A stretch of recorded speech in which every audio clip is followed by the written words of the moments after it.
గ్రామాభివృద్ధిలో ప్రజలు భాగస్వాములు అవుతున్నారని సర్పంచ్ స్వప్న హరీష్ చెప్పారు. సిద్దిపేట జిల్లా నారాయణపేట మండలం గుర్రాలగొంది గ్రామంలో ప్రజావాణి కార్యక్రమాన్ని నిర్వహించి గ్రామ ప్రజల సమస్యలను దరఖాస్తుల రూపంలో వారు స్వీకరించారు.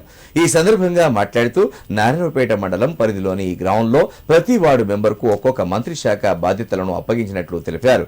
గ్రామాన్ని అన్ని రంగాల్లో అగ్రగామిగా నిలిపేందుకు ప్రణాళికబద్ధంగా ముందుకు సాగుతున్నట్లు వివరించారు. ఈ కార్యక్రమంలో ఉప సర్పంచ్ కృష్ణ, వార్డు సభ్యులు మంద నరేష్, రాజు, పంచాయతీ కార్యదర్శి అరుణాశ్రీ, ఇతర వార్డు మెంబర్లు, గ్రామస్తులు పాల్గొన్నారు. ఈరోజు మా గ్రామంలో ప్రజావాణి కార్యక్రమం ఏర్పాటు చేయడం జరిగింది. ప్రజావాణి కార్యక్రమంలో ప్రజలు వాళ్ళ సమస్యలను పరిష్కారం చేయడం జరిగింది.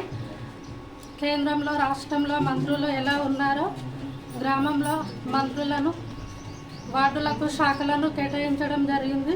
శాఖల వారీగా వాళ్ళ పనులు చేయడం జరుగుతుంది. మాకు ఇచ్చిన శాఖలు అన్నీ అందరికి సమానంగా ఉండాలి. నాకెంత ఊరు మీద ఎంత బాధ్యత ఉందో మీకు కూడా అలాగే ఊరు బాధ్యతలు మీకు కూడా అందరూ పంచుకోవాలి.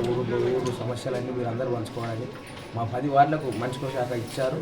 అన్ని విధాలుగా మేము సహకరించి ఆ విధానంతో మేము ఆయన ఇచ్చిన మేరకు మాకు మా సాధ్యం ఉన్నంత వరకు ప్రజలకు మేలు చేస్తాము. ఏ శాఖ ఇచ్చిండో ప్రతి ఒక్క శాఖ గురించి ఎవరైనా మేము ఆ శాఖ గురించి మేము కట్టి పని చేసి చూపిస్తాము. ఆయనకు మాకు ఇచ్చిన ఆయన సర్పంచ్ గారికి ఆయనకు ధన్యవాదాలు.